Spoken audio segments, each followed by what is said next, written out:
2023 முதலீட்டு களம் ஒரு த்ரோபேக். ஒவ்வொரு வருஷம் முடியும் போது நம்ம என்ன பண்ணியிருக்கோம், அது எந்த அளவுக்கு ப்ரொடக்டிவாக இருந்தது, எது சரியாக அமைந்தது, எங்கே இன்னும் நம்ம இம்ப்ரூவ் பண்ணணும், இப்படி எல்லோருமே ஒரு சிந்தனையை வளர்த்துக்கிறது நல்லதுன்னு நினைக்கிறேன். அது இன்வெஸ்டராக இருந்தாலும் சரி, அல்லது இன்வெஸ்ட்மெண்ட்டை பற்றி ஆர்வமாக உள்ளவர்களாக இருந்தாலும் சரி, அல்லது பேசுபவர்களாக இருந்தாலும் சரி. இன்வெஸ்ட்மெண்ட்டை பற்றி 2021 நம்ம என்ன பண்ணோம் முதலீட்டு கிளம்பில், 2023 நம்ம முதலீட்டு கிளம்பில் என்ன பண்ணோம். 2023 ஃபஸ்ட்டு நம்ம முதல் நாளே ஒரு போர்ட்ஃபோலியோ கொடுத்தோம். அதை போரிங் ஸ்டாக்ஸ் போர்ட்ஃபோலியோ அப்படின்னு கொடுத்தோம். பேசிக்காக அது வந்து ஒரு இண்டெக்ஸ், அதுவும் ஒரு ஈக்குவல் வெயிட்டட் இண்டெக்ஸ். 10 ஸ்டாக்கும் ஈக்குவல் அமௌண்ட்டை போடுற மாதிரி ஒரு ஐடியா போட்டுட்டு எந்த மாற்றமும் செய்யாமல் வருஷம் பூரா என்ன ஆகுது அப்படின்னு பார்க்குறது தான் நம்மளுடைய நோக்கமாக இருக்குது. இந்த இண்டெக்ஸ் பர்ஃபார்மன்ஸில் கிட்டத்தட்ட லேட் 30s பர்ஃபார்ம் பண்ணிட்டு வருது. இன்னும் சில நாட்கள் இருக்குது, இந்த ரெக்கார்டிங் பண்ணும்போது வருஷம் முடிஞ்சிடல. பட் இயர் எண்டில் மறுபடியும் அதை ரிவ்யூ பண்ணுவோம். இதில் இன்ட்ரெஸ்டிங்கான பாயிண்ட் என்னென்னா, இந்த இண்டெக்ஸை போடும்போது நம்ம ஒரு பாப்புலரான ஒரு பிம்பத்தை நம்ம கான்ட்ரடிக்ட் பண்ண நினைக்கிறோம். அது என்ன பிம்பம்னு சொல்கிறேன். அந்த பிம்பம் என்னென்னா, ஹை ரிட்டர்ன் பண்ணணும்னா நீங்கள் ஸ்மால் கேப் மிட் கேப்பில் தான் இன்வெஸ்ட் பண்ணணும் அப்படிங்கிறது தான் அந்த பிம்பம்.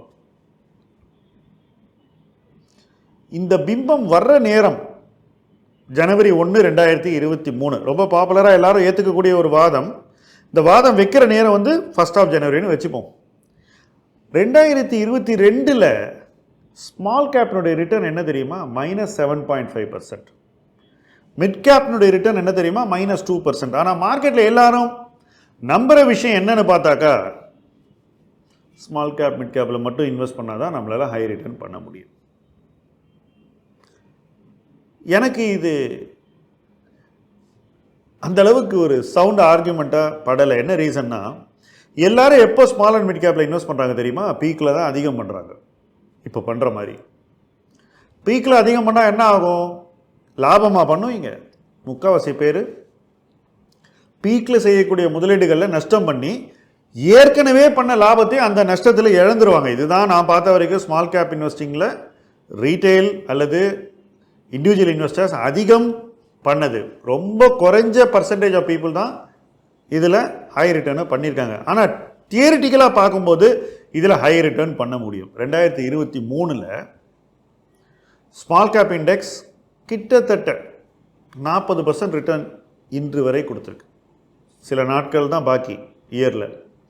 Mid cap index 38%. ஸோ கிட்டத்தட்ட இது ரெண்டுமே late 30s to almost 40% return கொடுத்துருக்கு. இதுக்கு எவ்வளோ ரிஸ்க் எடுத்திருக்காங்க பீப்புளுங்கிறத உங்களால் யோசித்து பார்க்க முடியுமா? அது மட்டும் இல்லை, ஒரே ஒரு நாள் இது விழுந்துச்சுன்னா எவ்வளோ விழுதுன்னு நீங்கள் கணக்கு பார்த்துட்டீங்களா? 4% விழும். சமீபத்தில் கூட ஒரு நாள் இதெல்லாம் விழுந்தது, நீங்கள் கவனிச்சிருப்பீங்க. ஒரே நாளில் 4% அவுட். இதை ஒரு வகையில் சேலஞ்ச் பண்ணுற விதமாக தான் நம்ம போரிங் ஸ்டாக்ஸ் போர்ட்ஃபோலியோ போட்டோம். போரிங் ஸ்டாக்ஸ் கிட்டத்தட்ட அதே ரிட்டர்னை பண்ணியிருக்கு. இதுக்கு அர்த்தம் என்ன தெரியுமா, ரிஸ்க் எடுக்கிறதுனால, அதிக ரிஸ்க் எடுக்கிறதுனால அதிக ரிட்டர்ன் பண்ண முடியுங்கிற நம்பிக்கை தவறு. அதுதான் நம்ம இந்த இடத்துல பாயிண்ட் அவுட் பண்ண விரும்புகிறோம். நம்ம சொல்கிறது பெட்டர், மற்றவங்க சொல்கிறது மோசம்ன்றது நம்மளுடைய பாயிண்ட்டே இல்லை. இன்வெஸ்டர் பாயிண்ட் ஆஃப் வியூலேருந்து அதிக ரிஸ்க்கை எடுத்தாக்கா அதிக ரிட்டர்ன் வரும்னு சொல்கிறது தவறு. நாம் இந்த இடத்துல போரிங் ஸ்டாக்ஸில் குறைவான ரிஸ்க் தான் எடுத்தோம், அதிக ரிஸ்க்கை எடுக்கவே இல்லை. அதிக ரிஸ்கே எடுக்காமல் நம்மளால் ஹையர் ரிட்டர்னை பண்ண முடியுன்றதை நிரூபிக்கிறதுக்காகத்தான் இந்த போர்ட்ஃபோலியோவே நம்ம 2023 கொண்டு வந்தோம். இதுக்கு முன்னாடி நிறைய பேர் என் கூட சோஷியல் மீடியாவில் விவாதம் பண்ணுவாங்க, போர்ட்ஃபோலியோ கொடுங்க, அதை சொல்லுங்கள், இதை சொல்லுங்கன்னு.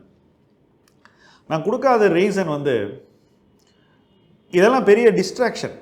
இப்போ நீங்கள் ரெகுலராக ஃபாலோ பண்ணக்கூடிய சோஷியல் மீடியா பர்சனாலிட்டிஸ் யாராக இருந்தாலும் பார்த்தீங்கன்னா, அவங்களுக்கு வந்து நீங்கள் சில பங்குகளோட ஐடென்டிஃபை பண்ணி தான் பார்க்குறீங்க. அவங்களோட ஃபிலாசபி என்ன, அவங்களுடைய ரிசர்ச் கேப்பபிலிட்டி என்ன, அவங்க எப்படி வந்து ஸ்டாக் ஐடியாஸை க்ரியேட் பண்ணுறாங்க, அவங்களுடைய இன்வெஸ்ட்மெண்ட் பர்ஃபார்மன்ஸ் என்ன, அவங்களுடைய ஜேர்னி என்ன, இது எதுவுமே அவங்க உங்களுக்கு காட்டுறது கூட கிடையாது, உங்களுக்கு தெரியாது ஆக்சுவலாக. ஆனால் நீங்கள் பார்க்குறது என்ன, இந்த ஷேரை இன்னார் சொன்னார், அதனால் இந்த ஷேரோட அவரை நம்ம அசோசியேட் பண்ணுவோம், அவர் சொல்கிறதுனால இந்த ஷேரை வாங்குவோம். இப்படித்தான் அது ட்விட்டர் ஆனாலும் சரி, ஃபேஸ்புக் ஆனாலும் சரி, இன்ஸ்டாகிராம் ஆனாலும் சரி, அல்லது யூடியூப் ஆனாலும் சரி, இந்த பிரின்சிபலில் தான் இன்வெஸ்டர்ஸ் வந்து இன்னொருத்தர் சொல்கிற கருத்துக்களோட ரிலேட் பண்ணுறாங்க. அவங்களுக்கும் அந்த பர்சனுக்கு இருக்கக்கூடிய பாலமாக இந்த பங்கு பெயர்கள் அமைகின்றன. இப்படி பங்கு, அதுவும் தனி பங்கை வந்து நீங்கள் உங்களோட அசோசியேட் பண்ணிக்கிட்டீங்கன்னாக்கா உங்களால் வந்து சொசைட்டியை எஜுகேட் பண்ண முடியாதுங்கிறது தான் என்னுடைய கவலை. அல்லது நீங்கள் எஜுகேட் பண்ணுறது ஆக்சுவல் எஜுகேஷனாக அமையாது, நீங்கள் ஏதோ அவங்க நீங்கள் சொல்கிறது ஃபாலோ பண்ணுங்கிறதுக்காக அந்த பிளாட்ஃபார்மை யூஸ் பண்ணுற மாதிரி ஆகிடும். இதனால தான் நம்ம வந்து போர்ட்ஃபோலியோ கொடுக்கறது, ஸ்டாக் ரெக்கமெண்டேஷன் பண்ணுறதுலாம் தொடர்ந்து தவிர்த்து வருகிறோம். ஆனால் ஒரு எக்ஸ்பீரியன்ஷியலாக ஒன்று கொடுப்போம் அப்படின்றது தான் நம்ம போரிங் ஸ்டாக்ஸ் கொடுக்கறதுக்கான ரீசன். அது வந்து ரெக்கமெண்டேஷன்லாம் ஒன்றுமே கிடையாது. நான் இதை வாங்க அதை வெறும்லாம் எதுவுமே சொல்ல. இந்த போர்ட்ஃபோலியோ இன்றைக்கி நான் சொல்கிறேன், ஒரு வருஷம் கழிச்சு பார்ப்போம்னு சொன்னேன். இப்போ அதை ஸ்டாக் டேக்கிங் டைமுக்கு கொண்டு வந்துட்டோம். கிட்டத்தட்ட வருஷம் முடிய போகுது. பார்த்தாக்கா அதுக்கும் ஸ்மால் கேப் மிட் கேப் இண்டெக்ஸுக்கும் பெரிய டிஃபரன்ஸ் இல்லை. ஸோ நீங்கள் small and mid cap index நீங்கள் தனிநபராக போய் செஞ்சுருந்தாக்கா நீங்கள் 40% ரிட்டர்ன் இந்த வருஷம் பண்ணியிருக்கணும். ஜனவரி 1லேருந்து இன்னை வரைக்கும் நீங்கள் 40% ரிட்டர்ன் பண்ணலனாக்கா நீங்கள் என்ன பண்ணிக்கிட்டு இருக்கீங்கன்றதை நீங்கள் தான் சுய பரிசோதனை செய்து கொள்ள வேண்டும். You must introspect. டெஃபினட்டாக நீங்கள் இன்ட்ராஸ்பெக்ட் பண்ண வேண்டிய காலகட்டத்தில் இருக்கீங்க. இப்போ ஏதோ அதில் நீங்கள் சரியாக பண்ணலன்னு அர்த்தம். அது மட்டும் இல்லை, லார்ஜ் கேப்பில் இன்வெஸ்ட் பண்ணுறது மோசம், அதெல்லாம் வாங்கவே கூடாது, பிஎஸ்யூ எல்லாம் மோசம், எல்லாமே அழிஞ்சு போயிடும், இப்படியெல்லாம் வரக்கூடிய நெரேட்டிவ்ஸ் வந்து உண்மையின் அடிப்படையில் அமைக்கப்பட்ட பிம்பங்கள் இல்லை என்பதை நீங்கள் ஏற்றுக்கொள்ளத்தான் வேண்டும். உள்நோக்கங்களுடன் இந்த பிம்பங்கள் உங்கள் முன் அமைக்கப்பட்டிருக்கின்றன என்பதை நீங்கள் ஏற்றுக்கொண்டால் அது உங்களுக்கு நல்லது. நீங்கள் அடுத்த கட்டத்தை நோக்கி போகலாம். இல்லை நான் அந்த இடத்துல இருக்கேன்னு சொன்னாக்கா நீங்கள் இருக்கலாம், there is no problem with that. But இதுதான் உண்மை. அடுத்தது, லார்ஜ் கேப் இன்வெஸ்டிங்கில் பணமே பண்ண முடியாது அப்படின்ற ஒரு பிம்பம், இதையும் நம்ம இந்த வருஷம் டிசிசிவாக டிஸ்ப்ரூவ் பண்ணியிருக்கோம் தான் நான் சொல்லுவேன். எப்படின்னா, ஃபஸ்ட்டு போரிங்கில் பண்ணியிருக்கோம். இது தவிர தனிநபர்களுக்கு முதலீடு செய்வதற்கு நாம் மைல்ஸ்டோன்ஸ் டு வெல்த்னு ஒரு பிளாட்ஃபார்ம் க்ரியேட் பண்ணி அதன் மூலமாக ஒரு சிறிய முதலீட்டாளர் ஃபஸ்ட்டு ஒரு 2 lakhs போர்ட்ஃபோலியோ க்ரியேட் பண்ணுறதுக்கும், அந்த 2 lakhsலேருந்து செகண்ட் மைல்ஸ்டோனான 5 lakhsக்கு போகிறதுக்கு உதவுவதும், 5 lakhsலேருந்து 10 lakhs போக வழிகாட்டுவதும், 10 lakhsலேருந்து 25 lakhs போகிறதுக்கு நெறிப்படுத்துவதும், 25லேருந்து 50 போகிறதுக்கு என்கரேஜ் பண்ணுறதுக்கும், 50லேருந்து 1 crore போகிறதுக்கு 6வது மைல்கல்லை நோக்கி பயணிப்பதற்கு ஒரு அம்பிஷனை கிரியேட் பண்ணுறது தான் இந்த மைல்ஸ்டோன்ஸ் டு வெல்த்தினுடைய நோக்கம். ஏன்னா வீடியோவெல்லாம் பார்த்து என்ன யூஸு, நம்ம ஏதாவது கரெக்டாக பண்ணால் தானே முடியும். அதை மியூச்சுவல் ஃபண்ட் மூலமாக பண்ணலாம், மியூச்சுவல் ஃபண்டில் சேஃப் ஃபண்ட்ஸ் மூலமாக பண்ணலாம், சேஃப் ஃபண்ட்ஸில் சரியான வகையில் இன்வெஸ்ட் பண்ணலாம், ஒரு எஸ்ஐபி பண்ணலாம், எஸ்ஐபியை முடிந்தவரை அவ்வப்போது உயர்த்தி கொள்ளலாம், முடிந்த நேரங்கள்லாம் ஒரு லம்சம்மை பண்ணலான்னு எக்ஸ்பீரியன்ஷியலாக டீச் பண்ணி பல பேர் இன்றைக்கி பல மைல்ஸ்டோன்ஸு கடந்து வந்திருக்கீங்க. அது 2023 முதலீட்டு களமில் நாம் ஏற்படுத்தின ஒரு பெரிய மாற்றம். ஆனால் இந்த மாற்றம் எத்தனை பேரை சென்றடைந்திருக்கிறது என்றால், என்னை பொறுத்த வரைக்கும் அதுக்கெல்லாம் நிறைய நேரம் இருக்குன்னு தான் நினைக்கிறேன். வெகு குறைவானவர்கள் தான், ஒரு 1000% தான் இதில் இன்வெஸ்ட் பண்ணுறாங்க, அதுக்கு மேலே இல்லைங்க. அது காரணம் என்னென்னா, எல்லாரும் தாமே செய்தால் பெட்டராக பண்ண முடியும் அப்படின்னு நினைக்கிறது தான். அதற்குரிய நேரம், அதற்குரிய ரிசர்ச், ஹோம்ஒர்க், அதுக்குரிய பிஹேவியரல் ப்ரிப்பரேஷன், இதெல்லாம் செய்யறதுக்கு எத்தனை பேரால் முடியுங்கிறத அவங்க தான் யோசிக்கணும். அதுக்குரிய எஃபர்ட்டை போடுறதுக்கு அவங்களுக்கு டைம் இருக்காங்கிறதே என்னை பொறுத்த வரைக்கும் ஒரு கொஸ்டின் மார்க். டைம் இல்லாமல் இந்த வேலையை செஞ்சால் அது அறகுறையாக தான் இருக்குன்றத நிறைய பேரால் அக்செப்ட் பண்ண முடியல. அந்த த்ரில் வேண்டியிருக்கு, ப்ளஸ் நான் பண்ணிட்டேன் அப்படின்னு நினைக்கிறது அவங்களுக்கு பணம் சம்பாதிக்கிறத விட முக்கியமாக இருக்குது. இந்த 2 விஷயங்கள்னால, அதாவது the need for thrill and I did இட்டுங்கிற அந்த ஃபீலிங்காக நிறைய பேர் நிறைய ரிஸ்க் எடுத்து நிறைய தவறுகளை செய்கிறாங்க, நிறைய டிசிஷன்ஸை சராசரியாக எடுக்கிறார்கள். நிறைய டிசிஷன்ஸை சராசரிக்கும் குறைவான ஒரு மதிப்பீட்டில் இருக்கக்கூடிய வகையில் அவங்க முடிவு எடுக்கிறாங்க.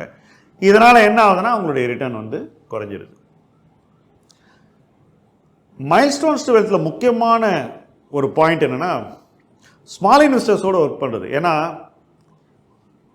சில ஆயிரங்கள் இன்வெஸ்ட் பண்ணக்கூடிய இன்வெஸ்டரோட யாருமே ஒர்க் பண்ண ரெடியாக இல்லைங்கிறது தான் உண்மை. இன்றைக்கி எல்லாரும் டிஸ்ட்ரிபியூட்டர்ஸை வந்து குறை சொல்கிறது ரொம்ப பாப்புலர் ஆகிடுச்சு. பட் யோசிச்சு பாருங்கள், ஒரு டிஸ்ட்ரிபியூட்டர்னால எவ்வளோ பேரோட வேலை பண்ண முடியும்? ஒரு குறிப்பிட்ட நம்பர் ஆஃப் கஸ்டமர்ஸோட தான் வேலை பண்ண முடியும்.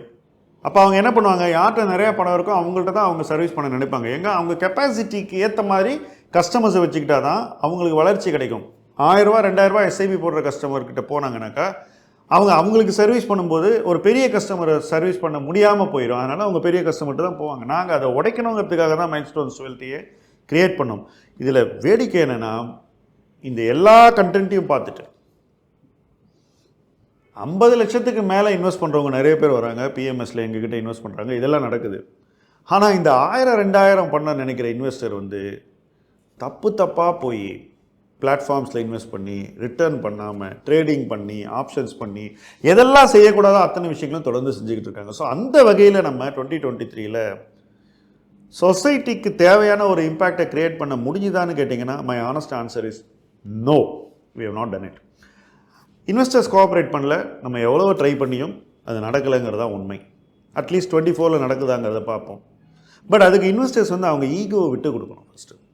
ஏன்னா சில 1000 இன்வெஸ்ட் பண்ணுறவன் ஃபஸ்ட்டு பிளாட்ஃபார்ம் மூலமாக பண்ணும்போது ஒரு அட்வைசர் கொடுக்கறத விட அதிகமான பணத்தை கொடுக்குறான் அப்படிங்கிறத அவன் யோசிக்கிறது இல்லை, அது தெரியக்கூட இல்லை. ரெண்டாவது, தவறான முடிவுகளை அந்த பிளாட்ஃபார்ம் அவன் முன்னாடி வைக்குதுங்கிறத அவன் புரிஞ்சிக்கவே இல்லை. மூணாவது, பிஹேவியரலி ராங் திங்ஸ் அவன் பண்ண போகிறாங்கிறத அவன் உணரவே இல்லை.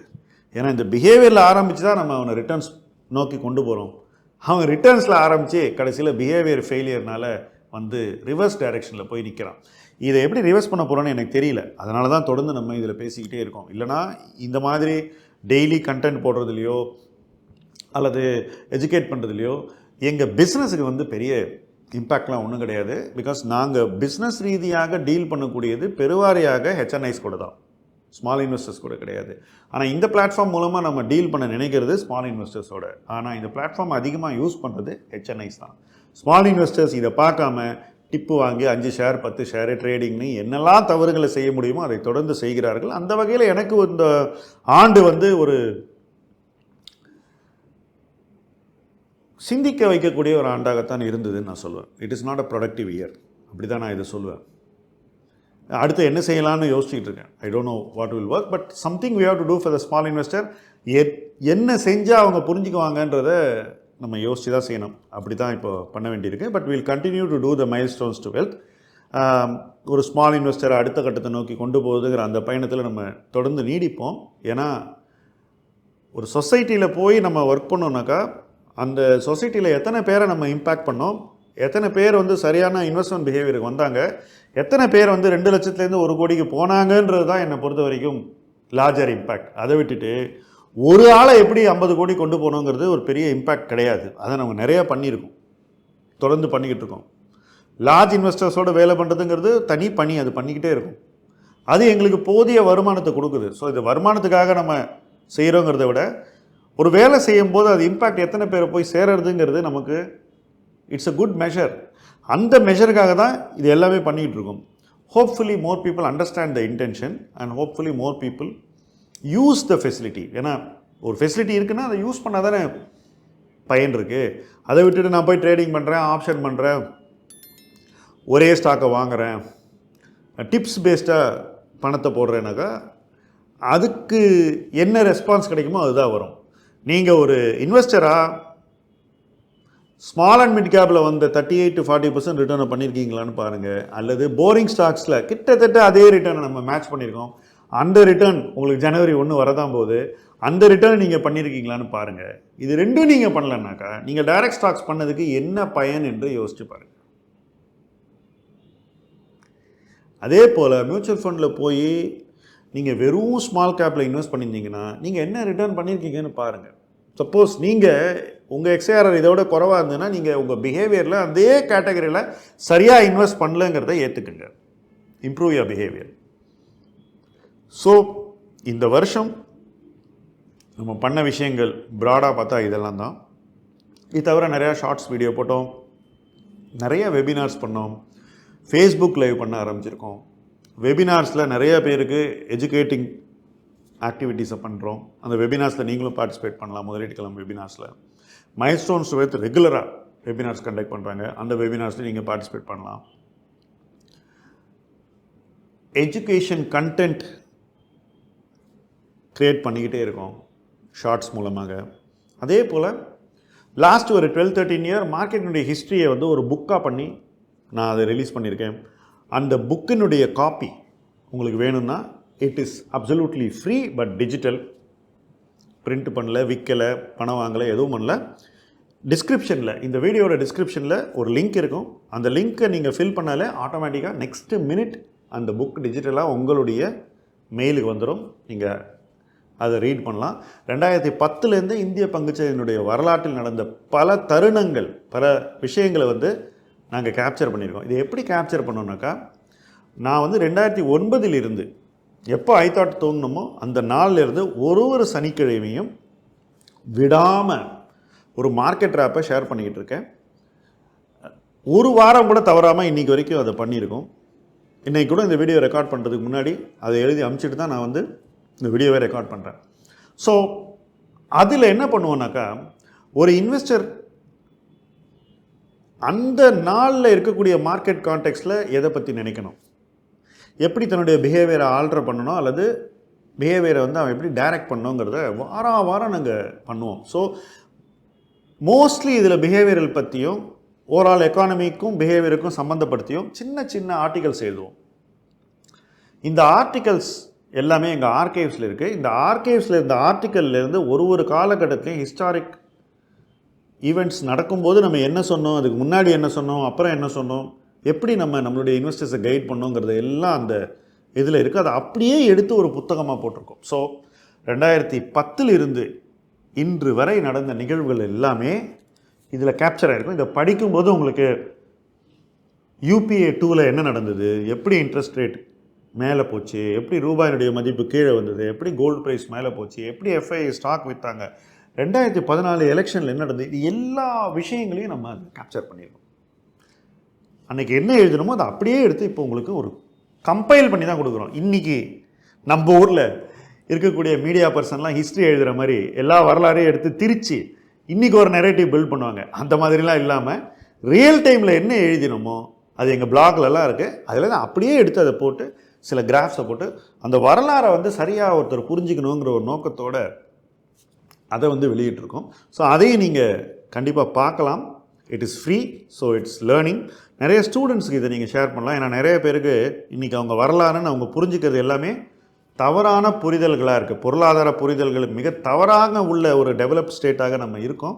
அதை மாற்றணுன்னா கான்டெக்ஸ்டுவலாக என்ன நடந்தது, யார் உண்மையில் என்ன சொன்னாங்கன்றது தெரிஞ்சுக்கணும். அதுக்காக இதை பண்ணியிருக்கோம். இந்த புக்கை இப்போதைக்கு நம்ம ஆங்கிலத்தில் தான் பண்ணியிருக்கோம், தமிழில் பண்ணலை. ஹோப்ஃபுல்லி சம்டே யாராவது நண்பர்கள் அதை தமிழில் மொழியாக்கம் செய்ய முன் வந்தால் அதையும் நம்ம பண்ணலாம். இப்போ 23 இந்த புக்கு வந்து it's a last thing that we have done. 22 December release பண்ணியிருக்கோம். ஸோ லாங் வீக்கெண்டுக்கு அது யூஸ்ஃபுல்லாக இருக்கும்னு நினைக்கிறேன். ஸோ நியூ இயர் பிறக்கிறதுக்கு முன்னாடி ஹிஸ்ட்ரியை ஒரு தடவை புரட்டி பார்க்கணுன்னா இதை கிளிக் பண்ணுங்கள். இந்த புக்குக்கு பேர் ஐதாட் ஜேர்னல். நான் தான் ஆத்தர். என்னுடைய கொலீக்ஸ் 4 பேர் ஹெல்ப் பண்ணியிருக்காங்க. மற்ற டிசைன் கொலீக்ஸ்லாம் அதில் பார்ட்டிசிபேட் பண்ணி நாங்களே இதை க்ரியேட் பண்ணி ஃப்ரீயாகவே டிஜிட்டலாக டிஸ்ட்ரிபியூட் பண்ணுறோம். So you are welcome to download it and read it. டிஸ்கிரிப்ஷனில் உங்களுடைய டீட்டெயிலை ஃபில் பண்ணிங்கன்னா நெக்ஸ்ட் மினிட் உங்களுக்கு புக்கு ஆட்டோமேட்டிக்காக வந்துடும். இதை நாங்கள் எங்களுடைய ஒரு சாஃப்ட்வேர் மூலமாக உங்களுக்கு இமீடியட்டாக டெலிவர் பண்ணுறோம். ஸோ நிறைய சின்ன இனோவேஷன்ஸை பண்ணியிருக்கோம். இன்டென்ஷன் என்னன்னாக்கா 23 ஸ்மால் இன்வெஸ்டர்ஸ்க்கு இன்னும் அவேர்னஸை க்ரியேட் பண்ணணுன்னு நிறைய விஷயங்கள் ஆங்கிலத்தில் கூட நான் பேச தயங்குற பல விஷயங்களை நான் இங்கே உடச்சி பேசியிருக்கேன். நிறைய கேட்டகரிஸை பற்றி, பிஹேவியரை பற்றி நிறைய விஷயங்கள் இங்கே பேசியிருக்கோம். உண்மையில் சொல்லணுன்னா எவ்வளோ இருக்குது, 20 ரூபாய் நான் முடிக்க போகிறேன். உண்மையை சொல்லணுன்னா ஆடியன்ஸ் ரியாக்ஷனுடைய குவாலிட்டி பிகினிங் ஆஃப் த இயர்லேருந்து எண்ட் ஆஃப் த இயருக்கு வெகுவாக உயர்ந்திருக்கிறது. அது எனக்கு பெரிய மோட்டிவேஷன் தான் நான் சொல்லுவேன். ஏன்னா பிகினிங் ஆஃப் த இயரில் அந்த வியூவர்ஸினுடைய பக்குவம் இருந்த இடத்துக்கும் எண்ட் ஆஃப் த இயரில் வியூவர்ஸினுடைய மனப்பக்குவம் இருக்கிற இடத்துக்கும் பெரிய வித்தியாசம் இருக்குது. பக்குவமான முதலீட்டாளர்கள் பல பேர் பங்கேற்கிறார்கள், அதற்கு நன்றி. இன்னும் பல பேர் பங்கேற்று தங்களை பக்குவப்படுத்திக்கணுங்கிறது தான் இந்த சேனலுடைய நோக்கம். பண்ணுவீங்கன்னு நினைக்கிறேன். அதை நீங்கள் போய் உங்கள் ஃப்ரெண்ட்ஸ்கிட்ட சொல்லி ஒய் டோன்ட் யூ வாட்ச் திஸ்ன்னு சொன்னால் மேபி அவங்க பார்ப்பாங்களா இருக்கும். இல்லைனா அவங்க இதெல்லாம் தெரியாமல் வேறு ஏதோ தப்பாக பண்ணிக்கிட்டு இருப்பாங்கன்றது தான் என்னுடைய அச்சம். உங்களுக்கு உங்கள் ஃப்ரெண்ட்ஸுக்கு ஹெல்ப் பண்ணோன்னா you can help in this way by making them also become like you. அதை விட பெட்டர் எக்ஸாம்பிள் எதுவுமே இருக்க முடியாது. நீங்கள் தான் எக்ஸாம்பிள். ஸோ நீங்கள் அவங்கள உங்களை மாதிரி ஆகிறதுக்கு ஹெல்ப் பண்ணலான்னு நான் நினைக்கிறேன். Overall it has been a interesting year. We have definitely reached more people. We have more viewers. We have more views. Obviously, there is no big commercial gain that we get out of doing this. But the social impact is definitely better. அது இன்னும் better ஆகும் நம்புவோம். நம்பி வருங்காலத்திலும் இதை தொடர்ந்து எவ்வளவு செய்ய முடியுமோ அவ்வளவு செய்வோம் தான் நான் நினைக்கிறேன். 2023 மார்க்கெட்டுக்கு ரொம்ப நல்ல வருஷமாக இருந்திருக்கு. ஸோ அதுக்கு அடுத்த வருஷம் நம்ம காஷியஸாக இருக்கணுங்கிறது தான் நான் தொடர்ந்து சொல்லக்கூடிய ஒரு விஷயம். எங்கே இன்வெஸ்ட் பண்ணணும், எங்கே சேஃபாக இன்வெஸ்ட் பண்ணணும், எப்படி ரிஸ்க் கம்மியாக எடுத்து ரிட்டர்னை பெட்டர் பண்ணணும், இப்படி பல விஷயங்களை நம்ம தொடர்ந்து கற்றுக்கிட்டே இருக்கணும். அப்படி கற்றுக்கிட்டால் தான் ஒரு இன்வெஸ்டர் தன்னை உயர்த்தி கொள்ள முடியும். அப்படி எல்லோரும் உயர்த்தி கொள்ளக்கூடிய ஒரு பயணத்தில் இணைந்து பயணிப்போம். முதலீட்டு களம் உங்கள் களம். நன்றி.